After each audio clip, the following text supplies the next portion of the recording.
lu kàddu yi bu baax a baax. Au sein de la gendarmerie, je pense qu'ils n'ont pas fait le nettoyage carrément. Je pense que même la sécurité du président et surtout de son premier ministre est en danger. Pourquoi? Et je pèse bien mes mots. Parce que tout simplement, il y a des choses qui me sont arrivées. J'ai vu déjà des gens qui faisaient partie de ce deal-là avec Tcherno, qui sont des officiers, être promus au plus haut niveau, au niveau de la gendarmerie. Ñu defal leen promotion. Te ñooñu bokkoon nañ ci ñi nga xamante ne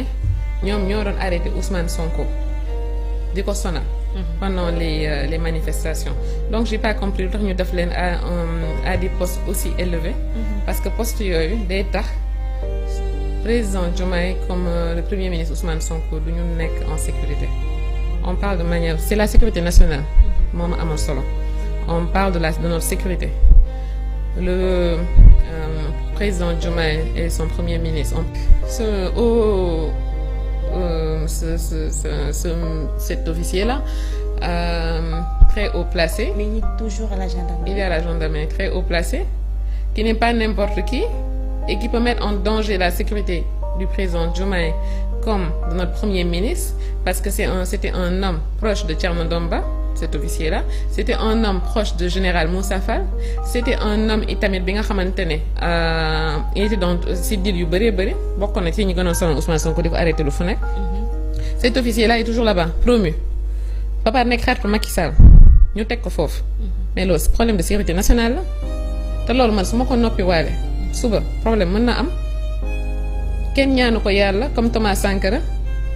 parce que Ousmane Sonko mooy suñu Thomas Sankara et je ne serai pas fière de moi parce que Ousmane Sonko représente l'espoir de toute une jeunesse, de la jeunesse sénégalaise, de la jeunesse africaine te loolu duma ci kontaan parce que bëgguma ñi fi nekk échec, c'est des jeunes comme nous. Nous avons porté ce combat-là pour ñu mën a accéder au pouvoir. Man toogaguma ak Ousmane Sonko. Déposé naa sax ay lettres plusieurs fois au niveau de son cabinet mais xam naa faute de son emploi de temps surchargé. Depuis le 14 mai je n'ai pas pu le voir.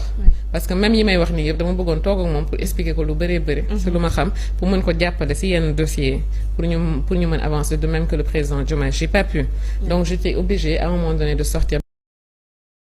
mi ngi noonu kon nag mu ngi noonu mu nekk ay kàddu yoo xamante ni nag àdduna ci li nga xamante ni moom moo di sécurité président de la république ak lu nu mel ñu daal di koy nag teg loxo ndax diffusion de fausses nouvelles ñu fàttali nag mi ngi wuyoo ci turu Fatou Kiné Cissé nekk directrice générale bu Taner Project. Alors Ouzin déglu nga kàddu yi sa jàngat par rapport ak kàddu yi nga xamante ni moom la yëkkati quand même. Bon déjà moom mi ngi si loxo yoon pour diffusion de fausses nouvelles. Sûreté urbaine moom moo ko daal di téye war nañ ko présenter procureur du ñàkk suba waaye nag comme ni ñu ko waxee rek en fait xëy na sax mën nañ buñ ko woowul woon dina jaaxal Sénégalais yu bari parce que information yi muy joxe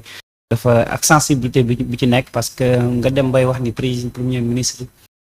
sécurité am dañ ko infiltrer loolu c'est dafa nekk lu doy waar. Et puis nga ni un officier ba pare d'ailleurs nga ni proche de général Moussa Fall te kii connaît général Moussa Fall ci ñi nga xamante ni moom moo nekkoon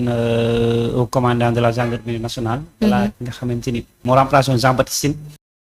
xam nga ku wax information bu toll noonu ba pare ak benn affirmation bu doy waar. moo tax devant les enquêteurs moom ci information yi ñu ci am démb biñ ko laajee fan nga jëlee xibaar bi parce que nag. way enquêteurs yi dañ ko ni ko foog nga wax exactement officier boobu kan la c'est qui waaw kan la foog nga wax kan la pour le moment moom en tout cas ci li mu indi ay information moom ci ay article site internet la waxee donc déjà pour man sooy demee bay joxe yenn information yi toll noonu ak sensibilité di affirmer aussi voilà di dëggal information ba pare di conseiller à ce que ñu taxalikoo ñooñu bon c'est vrai que nag nit ñi dañuy fàtte dafa am ay nit yi nga xamante ne ay aux officiers la ñooñu nekkuñu fi pour man pour Macky Sall wala parce que ñoom dañu jàng seen jàng ba pare mi ngi mel ne magistrat yi rek mënoo ñëw nga ne magistrature bi yëpp nañ leen buub changer leen en fait donc c'est de la même manière parce que boo demee par exemple président de la république aide de camp bi presque changé wul ñu nekkoon palais ba boo xoolee pratiquement Diomaye ñi doon topp Macky Sall ñooy topp Diomaye parce que ñooñu ay au grade la ñooñu xam état lañ donc confiance bi nga xamante ni état bu ñëw rek moom lay gunge parce que boo xoolee Bruno Diatta moo fi nekkoon du temps de Abdou Diouf temps de Senghor ba tey ba mu laaxoo doom ji si boppam moo gunge nga xam ne Macky Sall doom ji moom moo nekk di gunge nga xamante mooy Bassirou Diomaye Faye pour man état continuité la bon c'est vrai que nag yenn secteurs yi dina am benn sensibilité boo xamante ni li wolof naan dénkaane koo wóolu président Ousmane Sonko am na droit ci ñi nga xamante ni ñoo koy topp mu choisir mais mu joxe ci ay suggestions et puis même choisir sax il a le droit mais de l'autre côté Ousmane Sonko bu mu ñëwee primature bu ko neexoon day jël ay ñoom limousine ñoom junior ñi nga xamante ni ñoo ko doon topp ci campagne bi ñi nga xamante ni ay garde rapproché lam yàgg ak moom depuis 2015 ñii 2016 ba léegi des ci lu nekk Ousmane Sonko bu ko neexoon même sécurité boobu lay yóbbu conduire ko fi nga xamante ni moom mooy primature mais Ousmane Sonko defu ko boo xoolee ñi nga xamante ni ñoom ñooy gendarme yi ñoom ñooy gunge nga xamante ni ñoom ñooy Ousmane Sonko et d'ailleurs même boo leen di gis ci protocole Ousmane Sonko da ngay gis dañuy bind foofu GIGN souvent da leen di gis maanaam corps bu spécial ñoom ñooy gunge nga xamante ni moom mooy président Ousmane Sonko muy gendarme national et d'ailleurs ñoom ñooy protéger sax li nga xam mooy sécurité présidentielle donc pour man corps bu toll noonu bu Ousmane Sonko nangoo en tout cas ñooñu di ko topp officiers yi di ko topp Ousmane Sonko très intelligent en fait Ousmane Sonko lu mu daj ci président nguur Macky Sall ndëgg sërëx yi ñu ko taxawal pour man j'allais pas dire homme d'état la parce que xëy na amagul expérience ci état mais ci diggante 2021 ba 2025 Ousmane Sonko gagné na ci expérience bu doy pour comprendre à peu près sensibilité bi li nga xamante ni moom mooy sécurité am addu bon d'accord naa un Sénégalais am lu ko jaaxal ci sécurité diw mu si posé wu ay question mais fan la ko war a waxee et puis naka la ko war a waxee loolu mooy question bi. mais aussi bu ñu fàtte Ouzin que les hommes politiques partent. mais ñi nga xamante ni les institutions dañ fiy des. quelle que soit la situation. dañuy dem institution yi ñoom duñu dañ fiy des quand même. te institution yooyu ñooñu la suñu takk der yi di gunge c'est pas la personne. mais c'est juste que c'est l'institution c'est li nga xamante ni moom ngay représenter ñoom loolu la ñuy protéger. te ñoom protection boobu noonu dañ ko waat dañ ko jàng dañ ko mën et seen liggéey la te protection boobu noonu ci loolu la ñuy wëy. du yow la personne du yow mi nga xamante ni yow yaay porter institution bu yow la ñuy protéger mais c'est l'institution même mi nga xamante ni moom la ñuy porter te loolu noonu du fi jóg quand même. que mu nekk les gendarmes que mu nekk les officiers que mu ak kii boo mën a doon. loolu du fi jóg ndax ñoom it bu ñu demee ñi nga xamante ne ay politique lañ dañ leen di nommer teg leen fi à un moment donné ñoom it dañuy dem mais ñoom ñooñu dañ fiy deste parce que ñoom ñooñu. institution la ñuy protéger il faut tamit ñu xamee ko noonu et que ñu bañ a demee ci yenn émotion yi mais comme ni nga ko waxee comme mi ngi ci loxoy yoon moom déjà gis nañ kàddu yi nga xamante ne moom la yëkkati ci wàllum parce que elle a utilisé des mots quand même ay mots deal et tout je sais. waaw mais non Sénégal yëpp d'accord nañ. que ni dafa am lu bëri ñi nga xamante ni ci ay way takk der li ñu doon teg Ousmane Sonko ak ñu Ousmane Sonko d'accorduñ ci Sénégal yu bëri d'accorduñ ci d'accord général Moussa Fall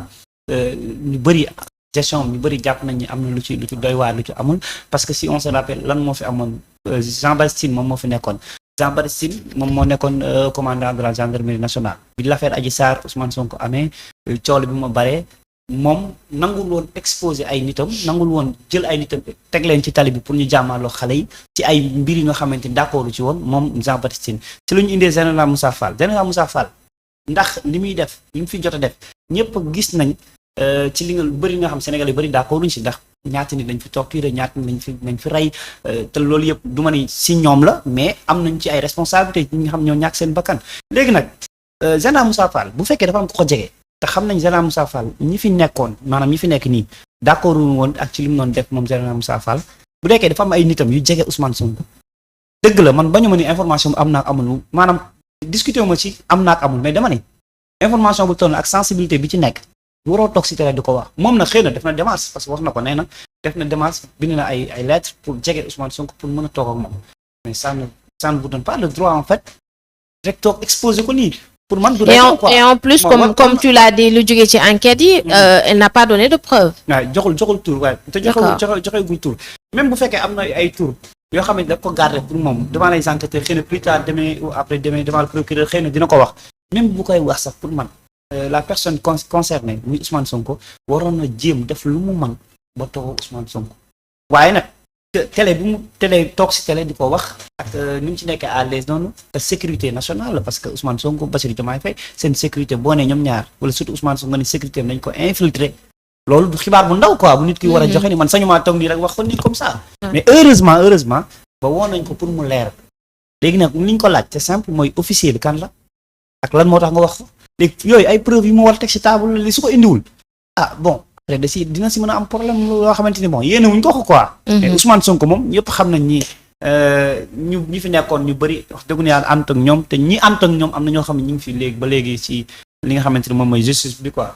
mi ngi noonu alors ñu wóyal rek li nga xamante ni moom moo di weddi gis wax ci beneen ponk muy ki nga xamante ni moom moo